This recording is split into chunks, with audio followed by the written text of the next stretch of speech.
Bismillahirrahmanirrahim. Assalamualaikum warahmatullahi wabarakatuh.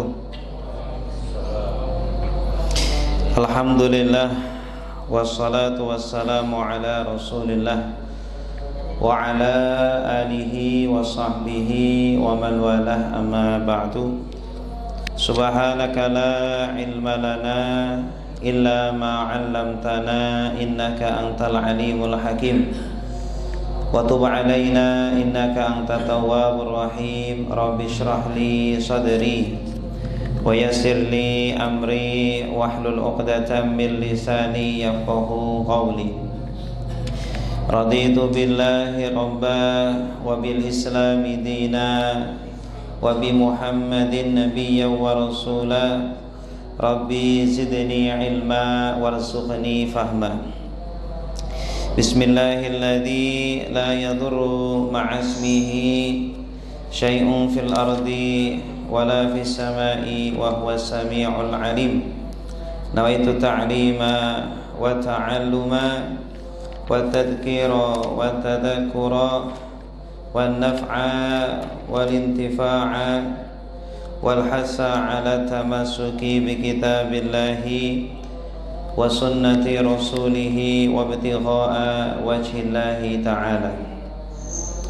Jamaah salat maghrib, bapak-bapak, ibu-ibu, kaum muslimin, muslimat, mu'takifin, mu'takifat, semoga semuanya kita selalu diberikan sehat wal afiat jasmani dan rohani kita, ya. Semoga selalu diberikan iman dan Islam dan istiqomah dalam kebaikan-kebaikan. Semoga kita di akhir hayat kita bisa mengucapkan syahadat dengan husnul khatimah. Amin amin ya rabbal alamin. Mari kita tidak lupa memuji dan bersyukur kepada Allah Subhanahu wa ta'ala. Dengan menggunakan lisan kita perbanyak kalimat tahmid, alhamdulillah, alhamdulillah, summa alhamdulillah. Dengan juga menggunakan hati kita, mari kita senantiasa menyadari dan mengimani bahwa semua nikmat-nikmat hanyalah titipan dari Allah Subhanahu wa ta'ala, yang harus kita jaga, yang harus kita kembalikan dan kita pertanggungjawabkan di hadapan Allah Subhanahu wa ta'ala. Baik Bapak Ibu yang dimuliakan Allah, salawat serta salam juga tidak lupa mari kita selalu sampaikan untuk Rasulullah sallallahu alaihi wasallam dengan senantiasa mengucapkan Allahumma shalli ala Muhammad wa ala ali Muhammad, dan juga senantiasa mengamalkan ajaran dan sunnah-sunnahnya. Semoga kelak kita mendapatkan syafaat dan mendapatkan ma'iyah bersama beliau di surga. Amin ya rabbal alamin. Baik Bapak Ibu yang dimuliakan Allah, insyaallah kita mulai lagi setelah liburan panjang selama bulan Ramadan, dan juga bulan Syawal, Taqabbalallahu minna wa minkum, taqabbal ya karim, minal aidin wal faizin. Mohon maaf lahir dan batin. Mungkin selama saya mengajar mungkin banyak tutur kata yang salah, tidak sopan dan sebagainya. Mohon dibukakan pintu maaf selebar-lebarnya, ya. Baik Bapak Ibu yang dimuliakan Allah, insyaallah kita akan melanjutkan kajian kitab Al-Kabair karangan Al-Imam Al-Hafidh Muhammad bin Utsman Adz-Dzahabi rahimahullahu ta'ala rahmatan wasi'ah. Kita masuk kepada dosa besar yang ke-37, ya. Qala radhiyallahu anhu al-kabiratus sabi'atu wassalasun. Dosa besar yang ke-37 yaitu ar-riya, yaitu ar-riya. Apa yang dimaksud dengan riya Bapak Ibu sekalian, ya? Kata riya ini berasal dari kata ro'a, artinya adalah melihat. Ro'a yara ru'yatan, Kata riya berasal dari kata riya, dari kata ro'a, yang artinya adalah talabul jahi wal manzilati bil ibadah, ya, yaitu mencari kedudukan, ya, ataupun mencari perhatian, mencari pujian, ya, mencari perhatian dari manusia bil ibadah, dengan cara beribadah, Pak. Ya, jadi yang namanya riya ini khusus pada hal ibadah, ya, yaitu kita beribadah tetapi tujuannya bukan karena Allah, ya. Padahal ibadah itu tidak boleh kita lakukan kecuali dengan tujuan hanya karena Allah Subhanahu wa ta'ala. Tidak boleh kita kemudian mensyirikkan Allah dalam hal ibadah, ya. Tauhid fil ibadah, dalam hal ibadah harus kita mengesahkan Allah, harus kita menunjukkan, ya, niat kita dalam ibadah hanya untuk Allah Subhanahu wa ta'ala saja. Jangan kemudian kita niatkan beribadah ingin mendapatkan pujian manusia, ingin mendapatkan suara, ya, ingin mendapatkan perhatian, ingin mendapatkan simpati dari makhluk atau dari orang lain. Nah, ini yang dimaksud dengan riya. Atau dalam definisi lain, riya adalah talabul manzilah fi qulubin nas bi iraihim khisalal khair, yaitu mencari kedudukan di hati manusia, ya, mencari kedudukan di hati manusia, mencari perhatian dari manusia dengan cara apa? Memperlihatkan kepada manusia perbuatan-perbuatan baik, ya, baik dengan sholat atau puasa, sedekah, infak, dan lain sebagainya. Ya, jadi riya ini erat sekali hubungannya dengan niat, Pak. Ya, jadi tidak bisa secara zahirnya saja kita langsung memvonis ketika kita melihat orang kemudian berbuat baik, orang bersedekah, orang sholat, puasa, dan lain sebagainya. Kita sebagai manusia tidak bisa membelah dada orang lain, ya. Karena riya ini harus terpenuhi dua perkara. Yang pertama adalah tindakan di luar, ya, secara zahir, dan yang kedua adalah isi atau niat dari hati orang yang melakukan tersebut, ya. Walaupun kita melihat orang banyak beribadah, tidak boleh kemudian kita memvonis bahwa dia itu telah melakukan riya, dia tidak ikhlas dalam beribadahnya, tidak boleh, Pak. Jadi ketika kita belajar tentang penyakit-penyakit hati, ya, utamanya itu kita tujukan, ya, hal tersebut itu pada diri kita. Jangan kemudian kita vonis penyakit-penyakit tersebut kepada orang lain, ya, agar kita tidak selalu suudzon kepada orang lain. Nah, selain riya itu juga ada istilah lain yang mirip dengan riya, Pak, yaitu istilah sum'ah, ya. Sum'ah, sin, mim, ain, dan ta, ya, berasal dari kata sami'a yasma'u, yang artinya adalah mendengar, ya. Kalau tadi berkaitan dengan melihat, kita melakukan sebuah ibadah agar dilihat oleh manusia, agar dilihat oleh makhluk, tujuannya agar mendapatkan pujian, agar mendapatkan kedudukan, atau bahkan untuk mendapatkan harta. Nah, tapi kalau sum'ah ini tujuannya untuk didengar orang lain, ya. Kita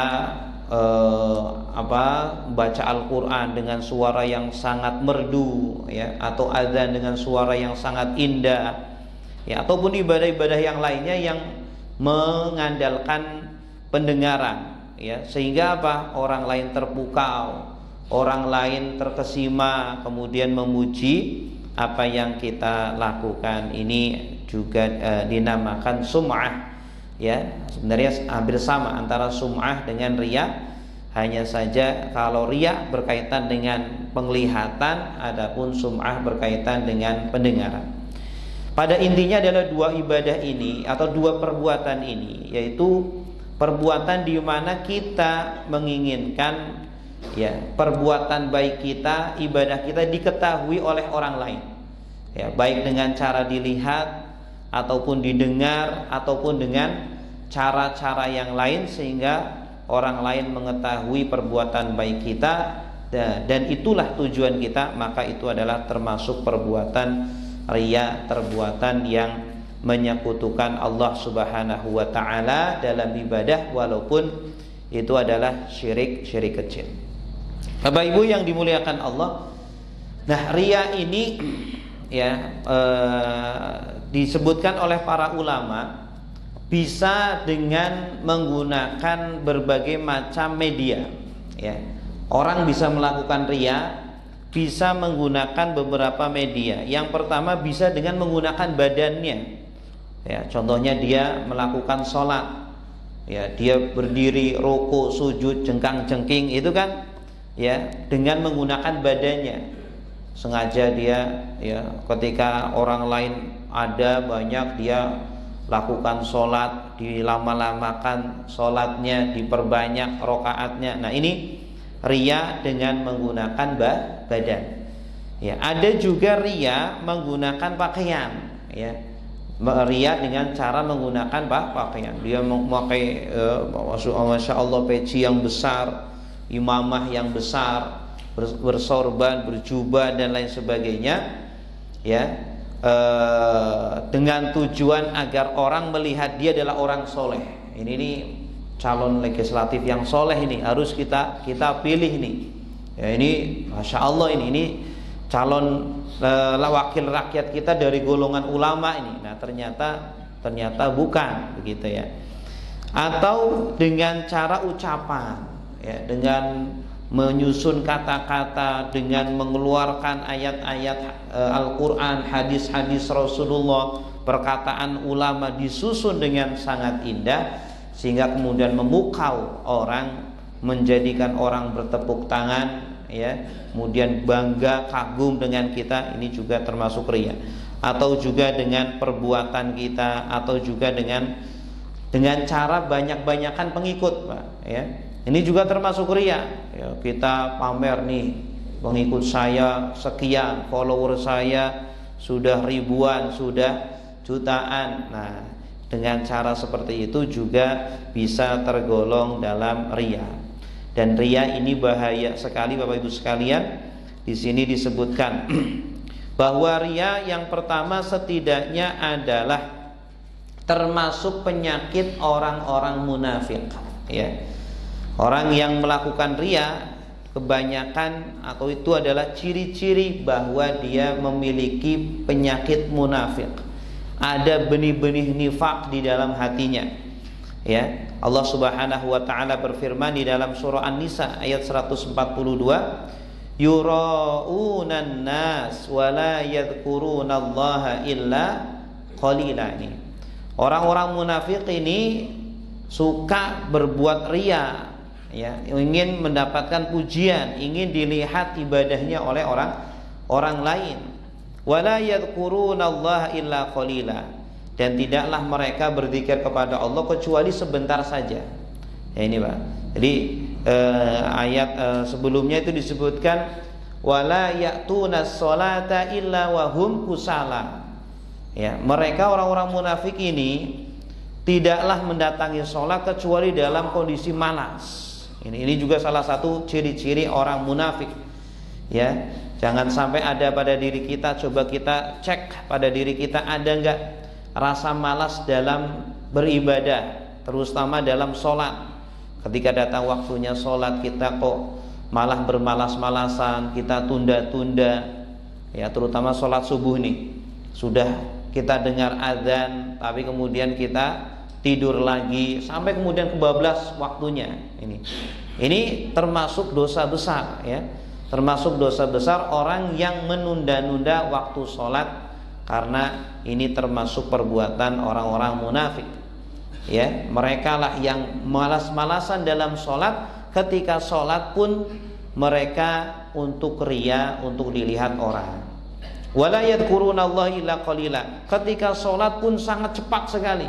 Ini ciri-ciri orang yang memiliki sifat nifak di dalam hatinya, tidak berzikir kepada Allah kecuali sebentar. Para ulama mengatakan maksudnya apa? Maksudnya adalah ketika sholat dia sangat cepat, ingin segera selesai. Ya, ini jangan sampai kita memiliki sifat seperti itu. Ya, karena ini termasuk penyakit ria, penyakit nifak, benih-benih kemunafikan ada di dalam hati. Kalau penyakit fisik, ya, masih bisa disembuhkan, dan kalaupun menderita, penderitaannya hanya di dunia saja. Ya, penyakit fisik penderitaannya hanya di dunia saja. Tetapi hati-hati kalau penyakit nifak, penyakit munafik, ya penyakit hati, ini kalau nggak segera disembuhkan di dunia, Bapak sekalian, ya segera kita sembuhkan dari hati kita. Ya, ada cara penyembuhannya dengan memperbanyak membaca Al-Quran, ya, dengan cara mujahadatun nafas, dengan cara ma'rifatullah. Ya. Para ulama mengatakan ada 3 obat, Pak. Ada 3 cara bagaimana cara kita itu bisa sampai kepada Allah Subhanahu wa ta'ala. Bagaimana kita bisa membersihkan hati dan jiwa kita sehingga nanti ketika bertemu Allah itu betul-betul kita, ya, memiliki qalbun yang salim, ya. Kan dalam sebuah ayat kan Allah Subhanahu wa ta'ala itu berfirman, ya, yauma la yanfa'u malun wala banun illa man atallaha biqalbin salim, ya. Hari di mana tidak bermanfaat harta dan anak-anak kecuali yang datang kepada Allah dengan membawa hati yang selamat, yang salim. Artinya hati yang bersih, bersih dari penyakit ria, bersih dari penyakit sombong, bersih dari kemusyrikan dan lain sebagainya. Bagaimana, kata para ulama, bagaimana cara membersihkan hati itu? Yang pertama dengan cara riyadhah, Pak. Ya, dengan cara riyadhah. Riyadhah itu apa? Riyadhah itu dengan cara membiasakan hati dan lisan kita berzikir kepada Allah Subhanahu wa ta'ala.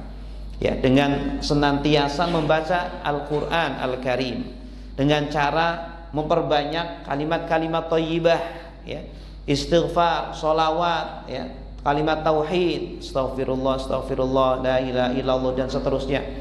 Kita perbanyak kalimat-kalimat tersebut, ya, maka itu adalah salah satu bentuk riyadhah kita agar bisa mensucikan hati kita dan mensehatkan hati kita agar nanti bertemu dengan Allah Subhanahu wa ta'ala dalam kondisi apa? Hati yang salim, biqalbin salim, hati yang selamat, hati yang sehat, hati yang tidak memiliki penyakit, ya. Karena kalau kita pulang kepada Allah masih memiliki penyakit-penyakit hati tersebut, ya, masih nanti akan dicuci, masih harus melalui penyucian nanti di neraka. Na'udzubillahi min dzalik. Yang kedua, dengan cara mujahadatun nafsi, dengan cara melawan hawa nafsu kita. Ya, hawa nafsu kita ini adalah dia itu timbul dari benih-benih penyakit. Ketika penyakit ini tidak disembuhkan, dia akan mencerminkan akhlak-akhlak yang buruk, ya. Orang yang memiliki benih ria, maka ya perbuatannya dia tidak penuh dengan keikhlasan, tidak penuh dengan ketulusan, semuanya hanya memiliki kepentingan-kepentingan pribadi saja. Nah, bagaimana cara membersihkannya itu? Dengan cara mujahadatun nafsi, yaitu melawan hawa nafsu kita. Hawa nafsu kita ingin ria, kita lawan. Ya, coba kita perbanyak ibadah di mana tidak ada orang yang melihat kita, perbanyak sedekah di mana tidak ada orang yang tahu, perbanyak membantu orang di mana hanya Allah saja yang melihat kita, perbanyak ibadah-ibadah yang seperti itu. Nanti lama kelamaan hati itu akan tunduk, penyakit ria pun semakin bersih atau tersingkirkan dari hati kita. Kita memiliki sifat bakhil, coba dilawan dengan terus bersedekah, terus berzakat, terus berinfak, walaupun hati menolak, ya, walaupun hati belum ikhlas, tapi terus dilawan, ya, karena obat dari semua penyakit hati adalah lawannya, ya. Kita memiliki sifat marah, lawan dengan sifat maaf. Kita memiliki sifat bakhil, pelit, kikir, maka lawan dengan sifat dermawan. kita memiliki sifat riya, maka lawan dengan sifat ikhlas, ya, dengan sifat tulus, dengan sifat beribadah hanya untuk mengharapkan balasan dari Allah Subhanahu wa ta'ala saja. Kemudian yang ketiga dengan ma'rifatullah, dengan cara mengenal Allah Subhanahu wa ta'ala, ya, dengan cara kita mengetahui siapa itu Allah, hakikat kita, diri kita sendiri, siapa sebenarnya kita, sehingga kita bisa benar-benar menempatkan posisi kita sebagai seorang hamba, dan kita bisa menempatkan posisi Allah sebagai Tuhan kita, ya. Seorang hamba ya harus tunduk dengan perintah-perintah Allah. Seorang hamba ya harus ya meninggalkan larangan-larangan Allah. Seorang hamba tidak boleh seenak sendiri hidup di dunia ini, ya. Itulah ma'rifatullah, mengenal Allah Subhanahu wa ta'ala. Dengan mengenal diri kita, siapa diri kita, dan mengenal Allah, maka kita akan melaksanakan semua, ya, kewajiban-kewajiban kita sebagai seorang hamba, dan kita melakukan kewajiban kita kepada Allah Subhanahu wa ta'ala sebagai Tuhan kita semuanya. Ini Bapak Ibu sekalian, 3 ya perkara yang bisa kemudian menyampaikan kita kepada Allah Subhanahu wa ta'ala. Dengan riyadhah, ya, memperbanyak zikir, wirid kepada Allah. Yang kedua dengan mujahadatun nafs, melawan hawa nafsu kita. Dan yang ketiga dengan ma'rifatullah, dengan cara mengenal Allah Subhanahu wa ta'ala. Banyak sekarang ya kitab-kitab yang disusun mengenai bagaimana kita mengenal Allah, mengenal sifat-sifat Allah, kemudian mengenal diri kita sehingga kita betul-betul sadar siapa diri kita. Kita bisa menempatkan diri kita sebagai hamba dan menempatkan Allah sebagai Tuhan kita. Nah Bapak Ibu yang dimuliakan Allah, riya ini sangat berbahaya. Yang pertama karena riya adalah apa? Termasuk benih, ya, penyakit sifat munafik, ya. Tentu kita tidak ingin ada di antara kita adalah termasuk orang munafik, ya. Dan benih munafik ini kalau tidak segera dimusnahkan, tidak segera dibasmi, bisa semakin membesar dan penyakit itu menjadi penyakit yang kronis, sulit untuk disembuhkan. Ya, kalau penyakit fisik penderitaannya hanya di dunia saja. Tapi kalau penyakit nifak ini penderitaannya sampai dibawa ke akhirat, ya. Bahkan orang munafik inilah yang siksaannya paling berat.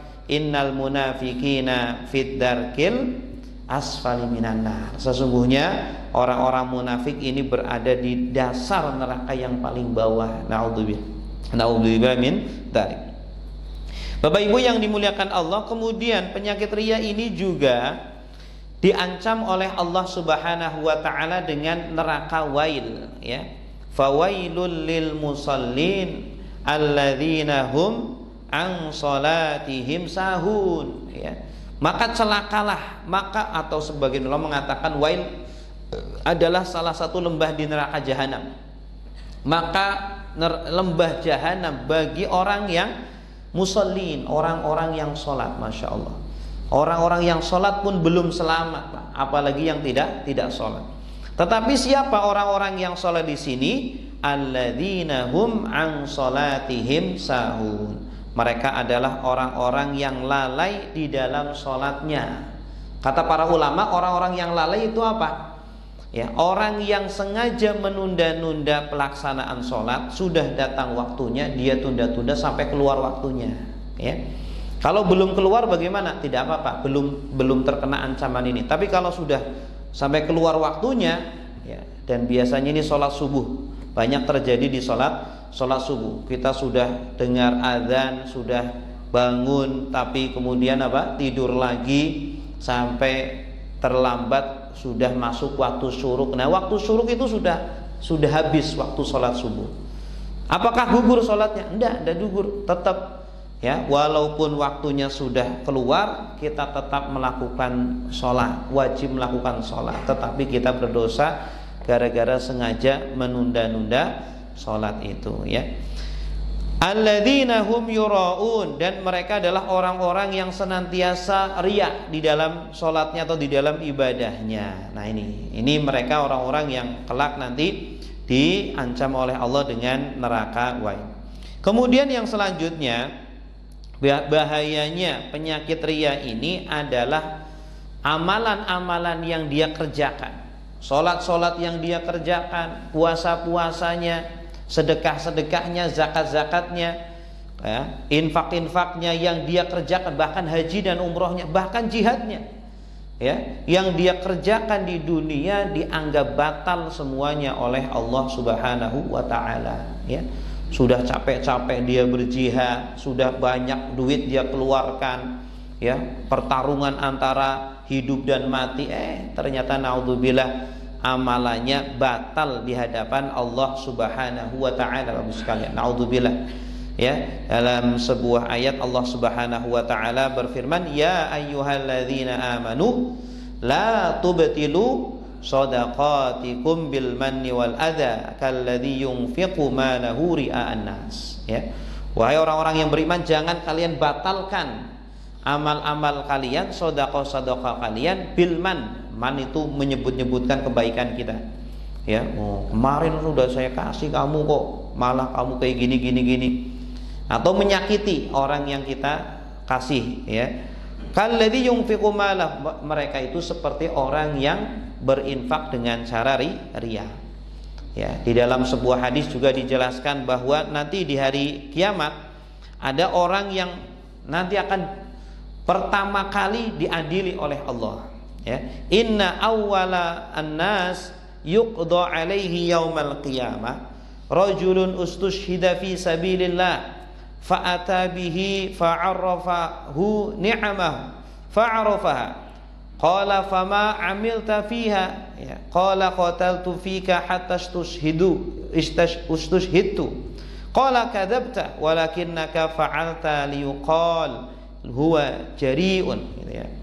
Nanti, ya, orang yang pertama di sidang di hadapan Allah Subhanahu wa taala adalah orang yang berperang di jalan Allah, orang yang berperang melawan musuh-musuh Allah, kemudian dia meninggal dalam medan peperangan, ya, dikatakan dia adalah mati syahid, dia termasuk syuhada, ya, dia diampuni dosa-dosanya. Orang-orang mengatakan seperti itu, tapi ternyata nanti di hadapan Allah, didatangkan di hadapan Allah, kemudian Allah mengingatkan nikmat-nikmatnya, ya, Allah menyebut-nyebut nikmat Allah kepada dia.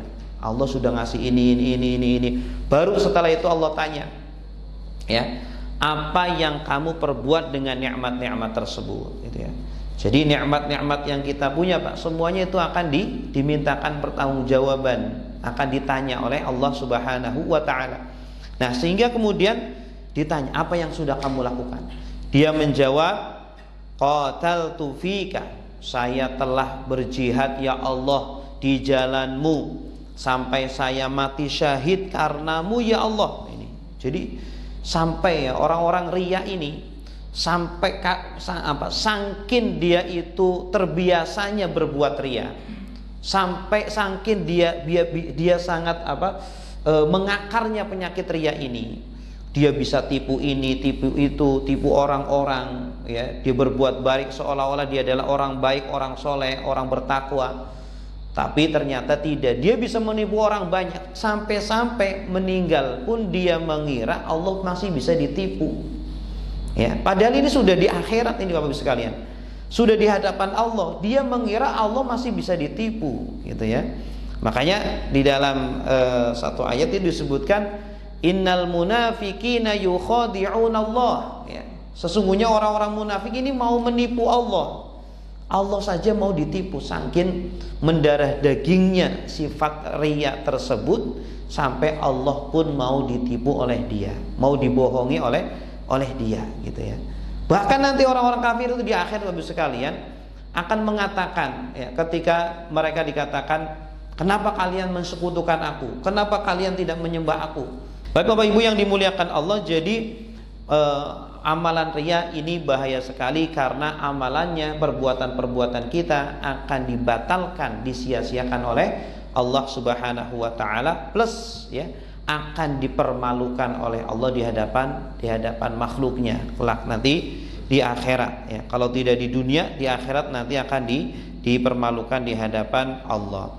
Kemudian yang ketiga, perbuatan riya ini sama saja dia itu menolak takdir Allah Subhanahu wa taala.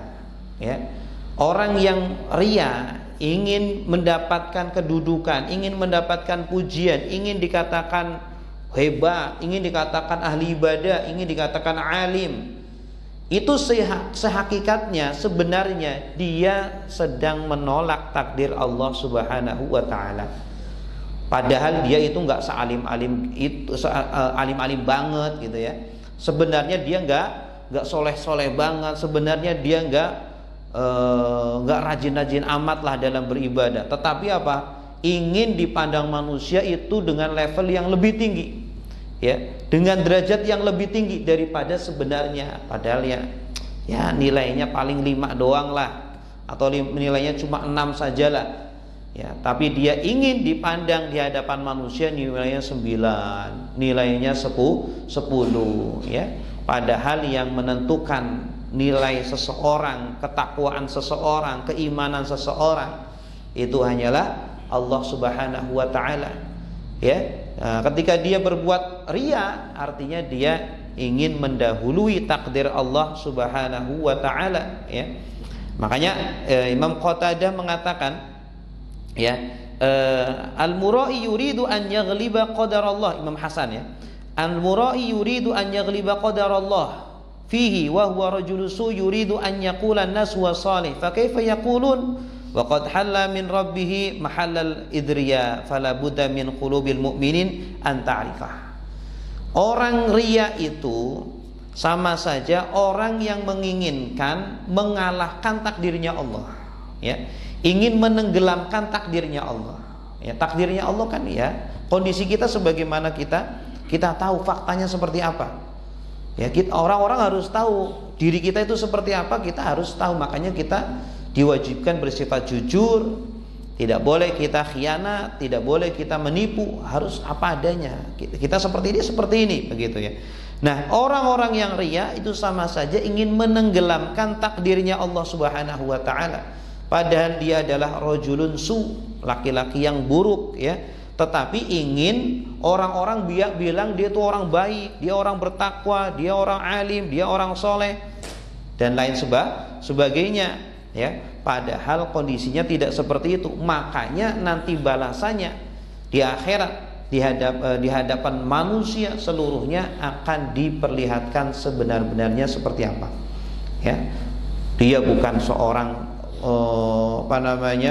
syahid, nanti diperlihatkan di hadapan orang-orang. Tuh, orang yang kalian dahulu katakan ini orang syahid, orang pahlawan, pemberani dalam medan perang, tuh hakikatnya seperti itu. Ya, tuh orang yang kalian katakan dulu itu orang soleh, dia itu ahli ibadah, dia ahli, sebenarnya seperti ini. Maka mau tidak mau pasti akan diperlihatkan oleh Allah Subhanahu wa taala di akhirat hukuman bagi orang-orang yang riya. Kemudian yang terakhir, orang yang riya ini sama saja telah melakukan syirik kecil, Bapak Ibu sekalian. Dan ini berbahaya, ya. Nah, inilah yang menyebabkan kemudian dosa riya ini termasuk dosa besar karena mendekati syirik kecil, ya. Dalam sebuah hadis Rasulullah sallallahu alaihi wasallam bersabda, "Akhwafu ma akhafu alaikum asyirkul asghar." Faqila wa ma huwa ya Rasulullah, ya. Kata Rasulullah, hal yang paling aku takuti dari kalian wahai umatku, wahai para sahabat, ya, dan juga pak umatku, yang paling aku takuti dari kalian adalah syirik kecil. Ya, kalian mengira itu perbuatan-perbuatan baik, kalian mengira itu kalian sedang beramal, kalian sedang sholat, sedang bersedekah dan lain sebagainya. Ya, yahsabuna annahum yuhsinuna sun'a. Ya, mereka mengira mereka sedang berbuat baik. Di dunia mengira apa yang mereka lakukan adalah kebaikan-kebaikan, tapi ternyata di akhirat nanti ditampakkan sebaliknya. Nah, apa kata Rasul ketika ditanya apa itu syirik kecil? Qala Rasulullah bersabda, arya. Syirik kecil itu adalah riya. Yaqulullahu ta'ala yauma yujazil ibad bi'a'malihim idhabu ilal ladzina kuntum turaunahum bi'a'malikum fangduru hal tajiduna indahum jazaa. Sehingga nanti ketika di hari pembalasan dipermalukan oleh Allah Subhanahu wa taala ketika mereka datang kepada Allah minta balasan dari amalan-amalan mereka. Mereka mengira sudah punya amalan segunung, ya, sudah punya pahala selautan. Mereka mengira seperti itu. Ya, karena memang di dunia mereka berbuat kebaikan-kebaikan, tetapi niatnya ini. Makanya niat ini perkara yang sangat penting Bapak Ibu sekalian. Jadi setiap perbuatan kita tidak lepas dari dua. Yang pertama amal zahir dan yang kedua amal batin. Amal zahir apa? Ya zahir kita. Kita sholat, kita bersedekah, kita berpuasa, harus ada. Yang kedua amal batin, yaitu niat kita. Nah, nanti orang-orang yang riya ini disuruh pergi oleh Allah, diusir oleh Allah, pergi kalian pergilah kepada orang-orang yang dahulu kalian berbuat riya untuknya. Nah, kalian ingin mendapatkan pujian dari siapa? Pergi ke sana, minta balasan dari dia. Kalian ingin mendapatkan kedudukan dari siapa? Minta balasan ke dia, ya. Maka mereka tidak mendapatkan apa-apa. Baik Bapak Ibu yang dimuliakan Allah, inilah bahaya-bahaya riya, ya.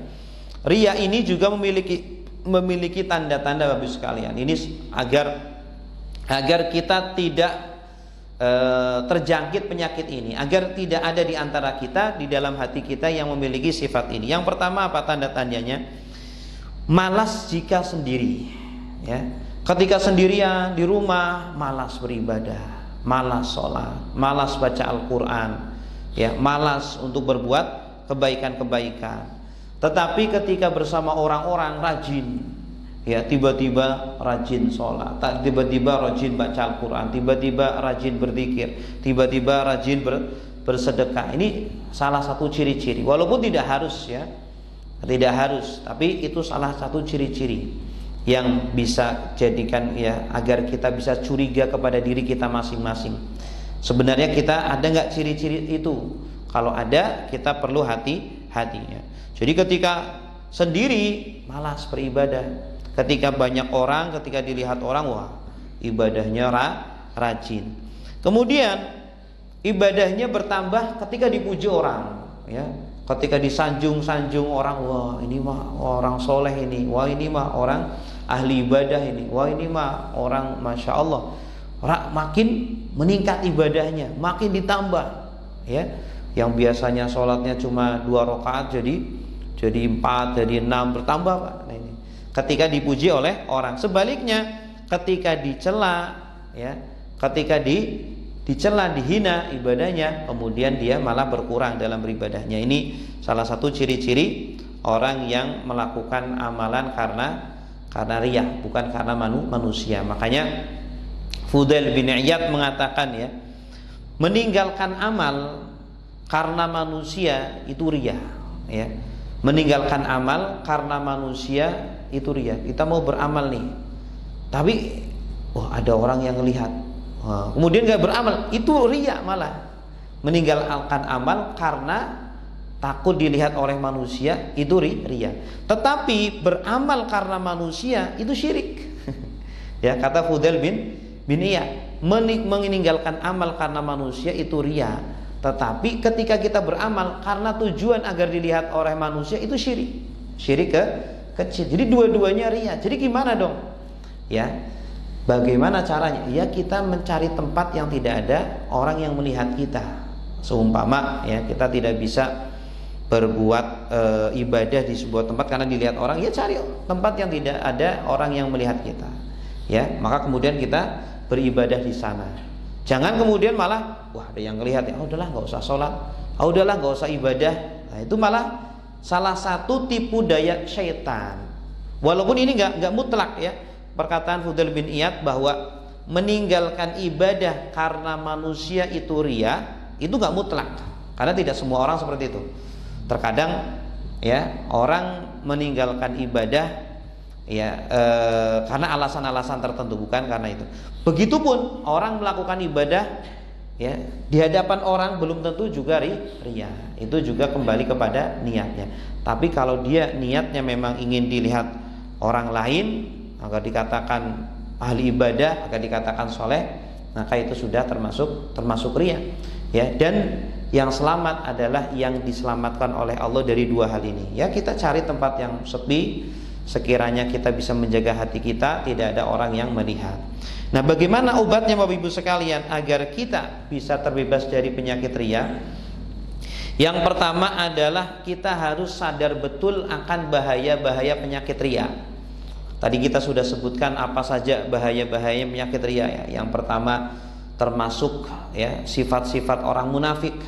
Termasuk ini penyakit, benih-benih penyakit orang-orang munafik ini riya. Yang kedua penyakit riya ini amalannya batal di hadapan Allah Subhanahu wa taala.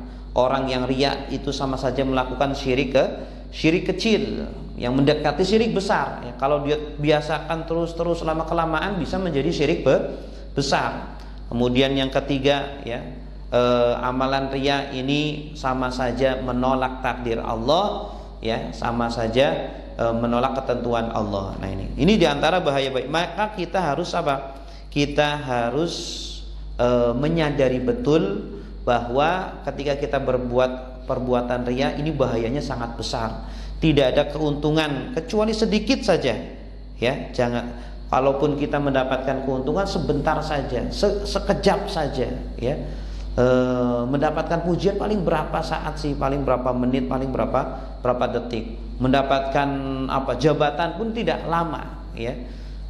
Jadi bahayanya sangat besar ya, tetapi keuntungan yang kita dapati hanya sedikit saja. Justru harusnya kita mencari imbalan, mencari balasan yang jauh lebih besar, yaitu kelak di hadapan Allah Subhanahu wa taala. Ini yang pertama.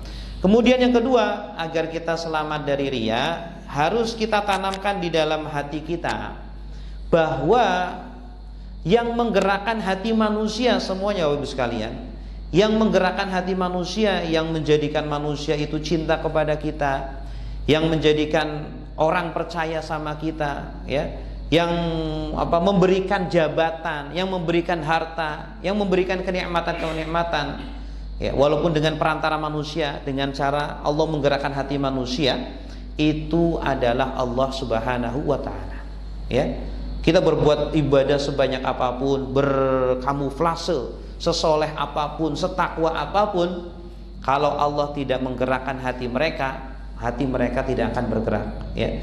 Jadi kita harus yakin betul, kuatkan iman kita bahwa yang menggerakkan hati manusia hanyalah Allah Subhanahu wa taala, dan yang memberikan takdir kepada kita hanyalah Allah Subhanahu wa taala. Ya, orang riya kan tujuannya seperti itu Pak, ingin mendapatkan kemaslahatan sebesar-besarnya, ingin mendapatkan keuntungan sebesar-besarnya, ingin dilihat orang yang alim dan lain sebagainya. Nah, ini usaha yang dia lakukan semuanya akan sia-sia, dan Allah pun tidak akan merubah kondisi kita kalau Allah tidak berkehendak. Kemudian yang ketiga, cara mengobati riya yaitu dengan cara membiasakan diri melakukan ibadah-ibadah yang sama sekali tidak ada yang melihat kecuali Allah dan kita ya.